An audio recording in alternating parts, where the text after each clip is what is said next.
Já estamos no ar e o Hora do Enem continua com a sua série de programas especiais. Para começar, César Ilharco conta como a matemática o levou de Brasília até a sede do Google na Suíça. Em seguida, uma galera show de bola. Aliás, uma galera show de números. Eles contam como é estar em Harvard para uma competição de matemática. São os estudantes Antônio Luiz Alves, Rodrigo Ribeiro da Silva e João Pedro Melo de Carvalho. E no terceiro bloco, uma entrevista internacional, diretamente de Portugal, o professor e apresentador do programa Isto é Matemática, Rogério Martins. Se segura na poltrona, que é logo depois da vinheta. Roda aí!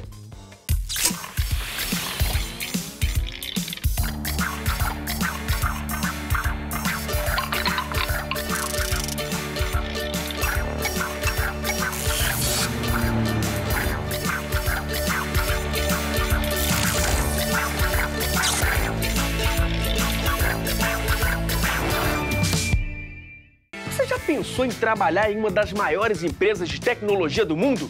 A matemática pode te ajudar. Foi graças a ela que o nosso convidado saiu de Brasília e ganhou o mundo. Hoje ele mora na Suíça e trabalha pro Google. Não foi isso, César Ilharco? Chega mais, rapaz! Isso.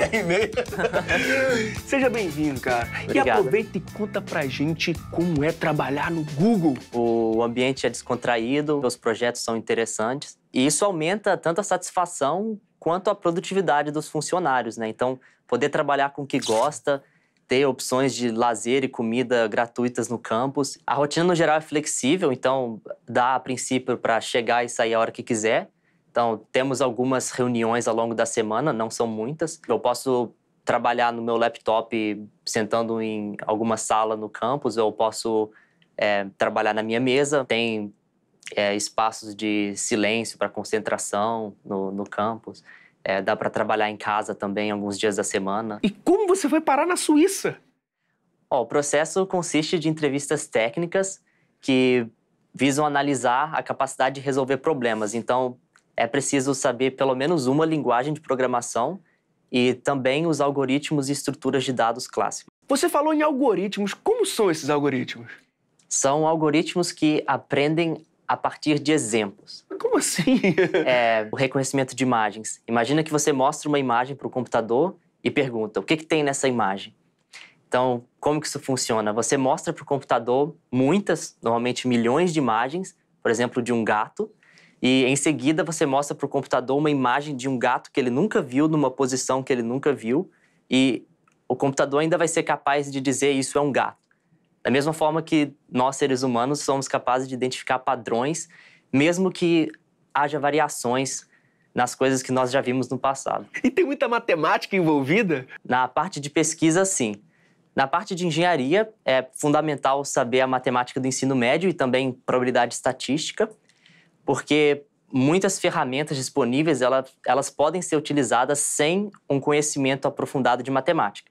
No entanto, se você souber cálculo multivariacional, álgebra linear e otimização, isso permite que você melhor compreenda esses algoritmos e ajuda na decisão de qual algoritmo utilizar e como ajustar os seus parâmetros. E quais são os desafios dessa área? O aprendizado hierárquico. Então, por exemplo, dar uma tarefa complexa para o computador e automaticamente quebrar esse problema em subtarefas simples. Também tem muita pesquisa sendo feita na área de redes neurais para o aprendizado não supervisionado, semi-supervisionado ou por reforço.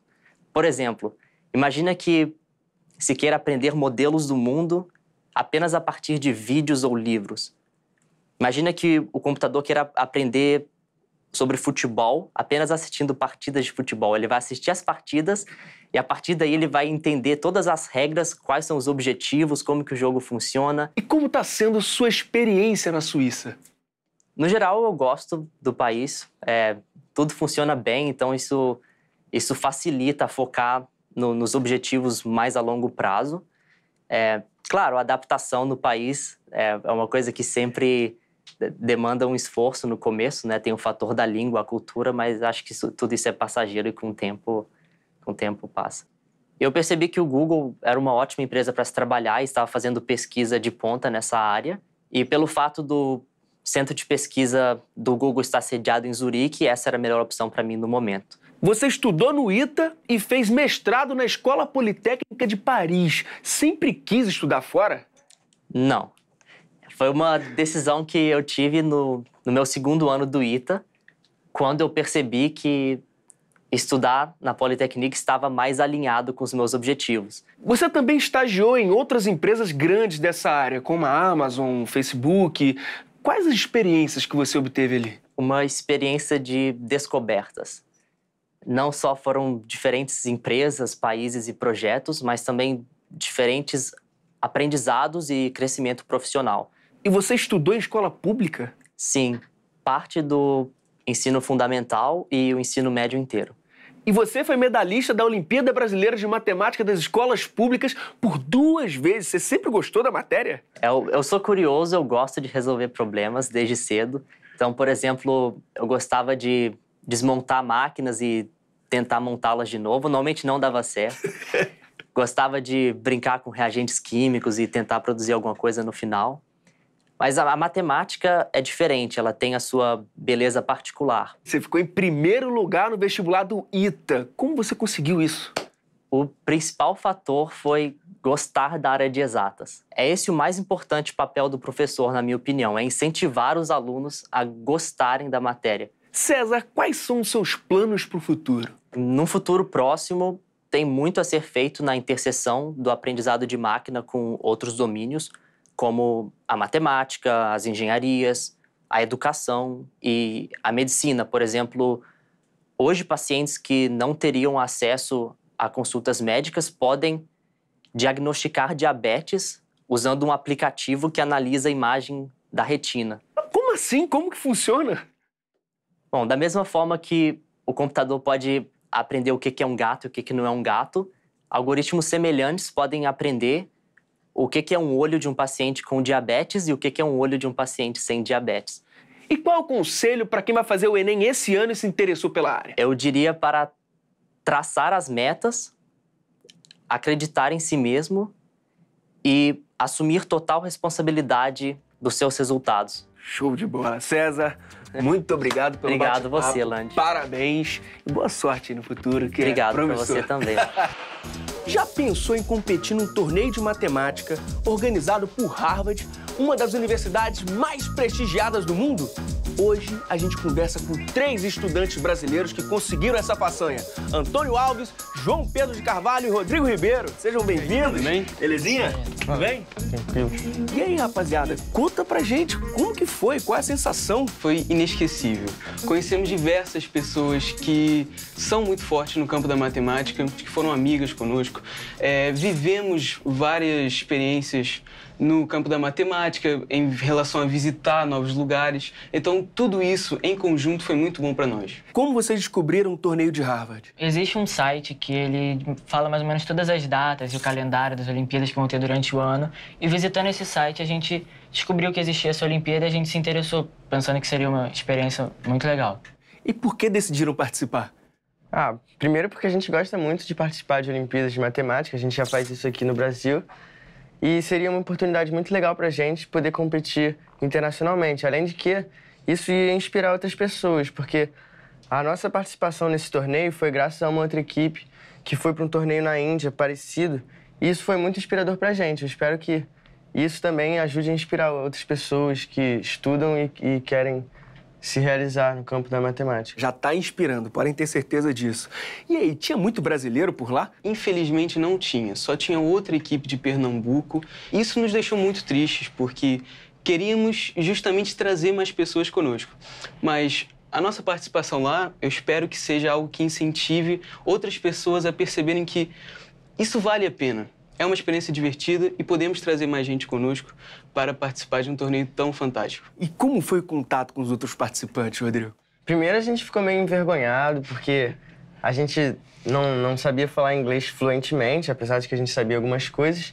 E também porque tinha todo aquele clima de competição e tal, mas foi muito legal aos poucos a gente conversar com as outras pessoas de outros países que às vezes se prepararam de uma forma diferente, mas que todos têm o mesmo gosto, então isso acabou unindo a gente lá. Foi muito maneiro conhecer o pessoal de outras culturas que acaba gostando também da matemática, assim como a gente. E vocês sempre trabalharam em grupo, assim? Sempre estudaram juntos? Não. Na verdade, a gente se conheceu por causa de outras Olimpíadas de Matemática que a gente fez no Brasil.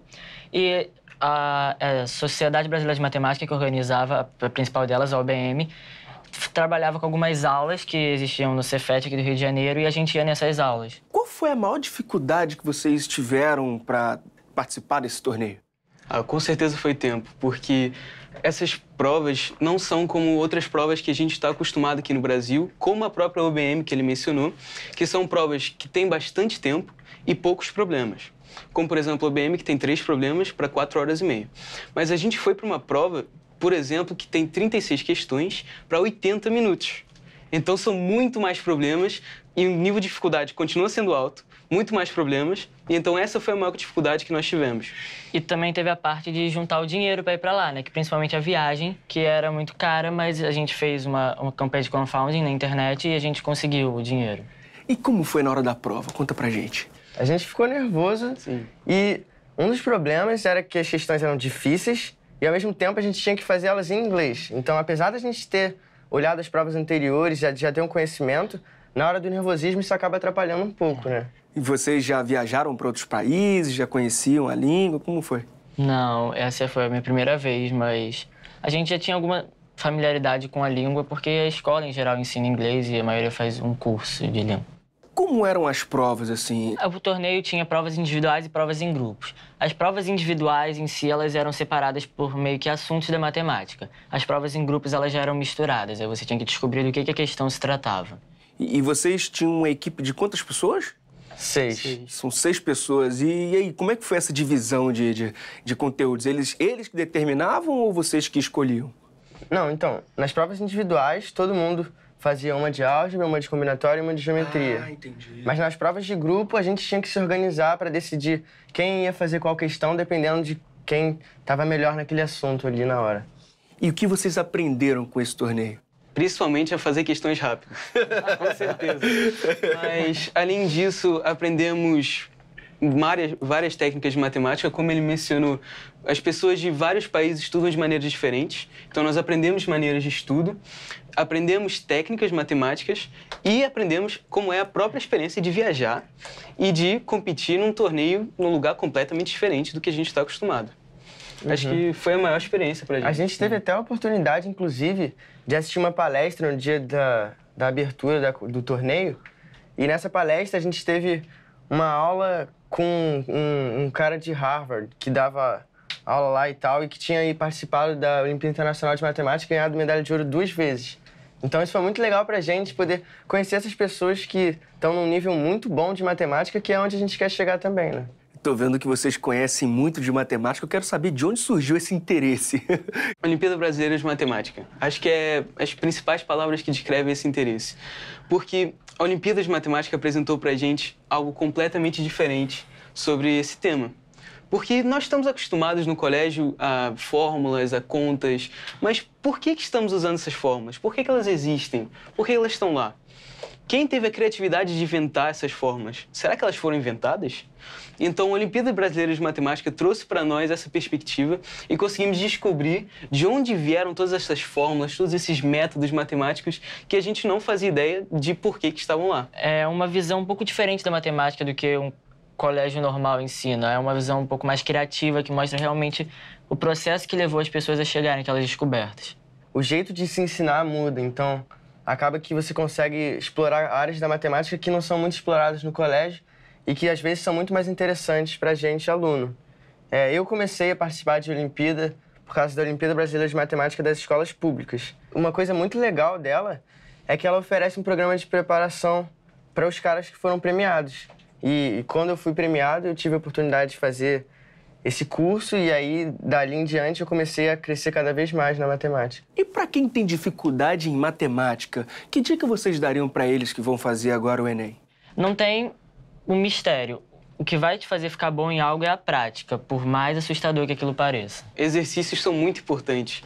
A gente pratica, a gente descobre como fazer as questões na hora da prova e a gente descobre por que a gente tem que fazer aquilo. Boa sorte pra vocês, vocês têm um futuro maravilhoso, já dá pra ver. Vocês são muito bons, já conhecem muito do assunto. Muito obrigado, viu? E hoje a gente recebe uma visita da Leimar, lá da terra de Camões, pra falar dela, da nossa querida... A língua portuguesa, é claro! Nada disso, o papo é sobre matemática, isso mesmo, e o nosso convidado é matemático, professor da Universidade Nova de Lisboa e apresentador de programa de TV Isto é Matemática. Seja bem-vindo, Rogério Martins. Tudo bem? Olá. Seja bem-vindo. Sim, muito obrigado. Professor, conta pra gente como o programa aborda a matemática. É essencialmente ligar a matemática ao mundo real. A verdade é que a matemática é uma coisa abstrata e nós queremos torná-la um pouco mais apetecível e mais ligada à nossa vida comum.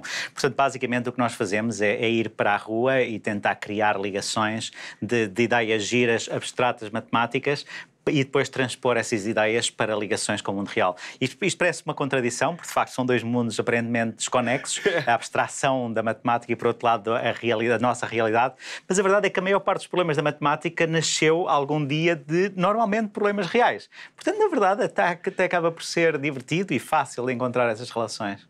Quais as dificuldades de falar de matemática na TV? O grande desafio, de facto, e as dificuldades é, de facto, nós estarmos a falar para tanta gente, não é? Quando nós temos uma sala de aula, temos um público muito restrito que, eventualmente, escolheu estudar aquele assunto e quando eu acho que o grande desafio de falar na TV sobre matemática é o desafio de chegar a pessoas inesperadas, ou seja, pessoas que não estão à espera de ver aquele assunto, não é? E isso de facto, é não só divertido, como é bom chegar a públicos novos, públicos que não vão comprar um livro de matemática e que, de repente, percebem que, eventualmente, há coisas interessantes em matemática e isso porque a matemática lhes entra em casa sem estarem à espera. Esse acho que é o grande desafio. E passam a gostar de matemática, consequentemente, né?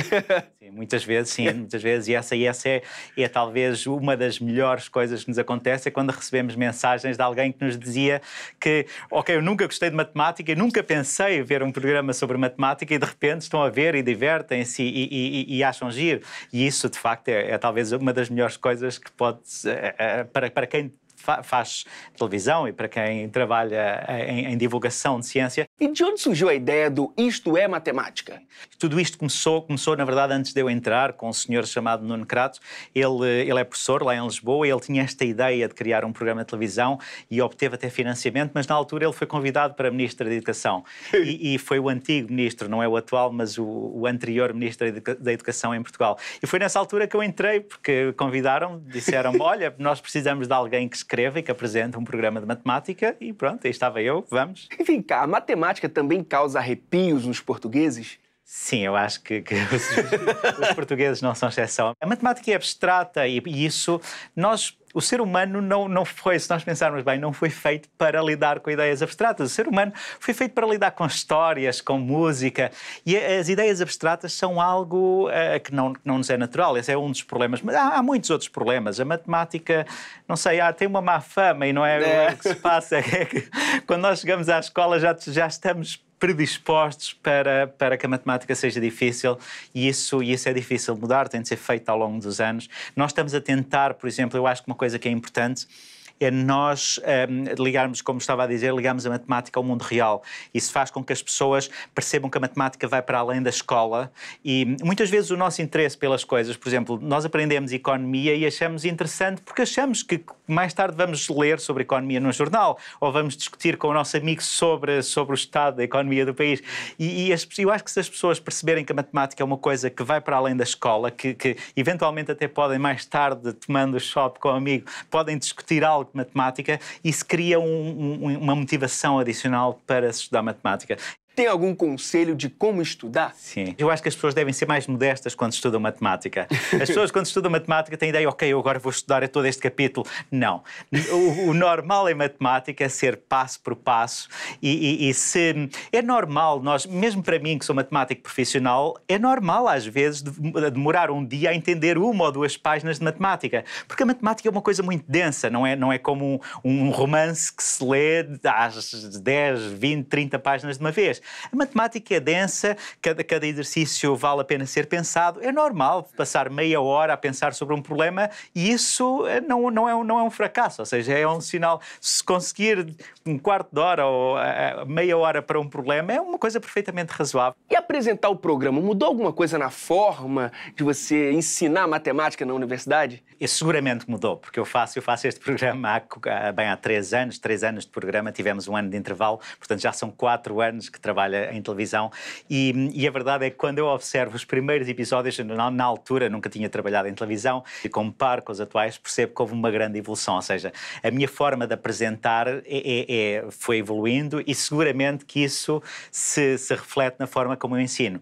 Agora, se de facto as minhas aulas são exatamente como o meu programa de televisão não são, ou seja, a matemática que nós apresentamos em televisão é uma matemática leve, eu tenho toda uma equipa a trabalhar comigo e a preparar os conteúdos, portanto é um nível diferente da matemática que eu apresento na faculdade, que é uma aula, portanto continua a ser uma aula. Eu tento ainda assim tentar criar relações e há situações, uma ou outra situação, lembro-me, por exemplo, de uma aula em que eu ensinava uma ferramenta matemática chamada equações com derivadas parciais e levava o violão para a aula para exemplificar os sons e a forma como essa equação estava presente nas cordas. Mas são exceções, ou seja, a matemática escolar é a matemática dura, acaba por ser, e não é inevitável nós entrarmos nessa matemática, não é?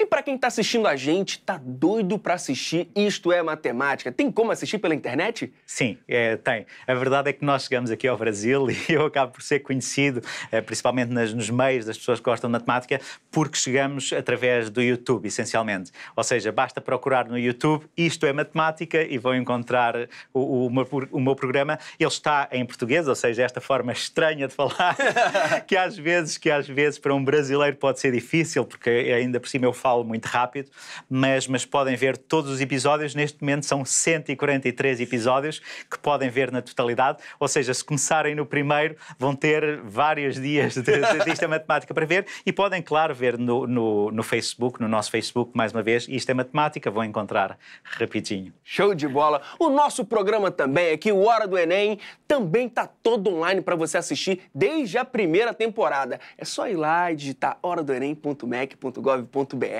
Falando em Brasil, professor, para quem vai fazer o Enem esse ano, qual é o seu conselho? Há talvez uma coisa que eu tenho trabalhado lá em Portugal e que também é uma versão brasileira que eu acho que pode ajudar, que tem um conjunto completo, muito completo de vídeos, que é a Khan Academy. Se procurarem mais uma vez no YouTube, vão poder encontrar a Khan Academy. Khan Academy é um projeto fascinante, começou nos Estados Unidos, mas que agora está a ser traduzido para várias línguas. Eu estou a fazer a versão portuguesa com sotaque português, mas também há uma versão brasileira com sotaque do Brasil. Professor, o Enem também é aceito em universidades portuguesas. Dá para pensar o ensino da matemática em dimensão lusófona, unindo Portugal, Brasil, Angola, Moçambique, Macau? Sim, eu acho que faz todo o sentido essa ideia. A verdade é que nós vivemos num mundo globalizado e isso é algo inevitável, pelo menos nos dias de hoje. E, portanto, faz sentido começar a pensar o ensino da matemática e também a avaliação de forma global, para que haja uma maior mobilidade das pessoas, que já existe, mas para facilitar essa mobilidade. Nós lá na Europa temos até um processo recente, que é o processo de Bolonha, que uniformizou o ensino superior e em toda a Europa para tentar justamente facilitar essa mobilidade. Eu diria que isto se pode alargar seguramente aos países de língua portuguesa e também, porque não, alargar também este tipo de avaliação, para que a pessoa possa, no fundo, submeter-se a este tipo de testes num país e depois tentar entrar no ensino superior num outro país. Faz todo o sentido. Todo o sentido. Bom, Rogério, só tenho a agradecer. Muito obrigado pela sua presença, viu? Sucesso no programa. Muito obrigado. Parabéns pela iniciativa. Foi um grande prazer. O prazer foi todo nosso. É isso, galera. No Brasil ou em Portugal, a história é a mesma. Estudando, a gente vai longe. E você, já estudou hoje? Tá esperando o quê? Até mais! Olá, agora gostaria de me dirigir a vocês que estão talvez mais desmotivados. O que eu gostaria de passar é uma mensagem de esperança. Na verdade, eu próprio, quando era estudante de matemática no ensino médio, de facto não era um estudante muito especial, tinha notas médias. E quando entrei na universidade em matemática, um pouco por acaso, de repente apaixonei-me completamente por matemática, a ponto de me tornar um profissional da matemática e durante muitos anos fui investigador em matemática. E principalmente gostaria que acreditassem que a matemática ou as dificuldades em matemática não são um problema de haver umas pessoas que são para a matemática e outras pessoas que não são para a matemática. Na verdade, o sucesso da matemática depende essencialmente do nosso trabalho. E se estivermos corretamente motivados para isso, podemos chegar longe.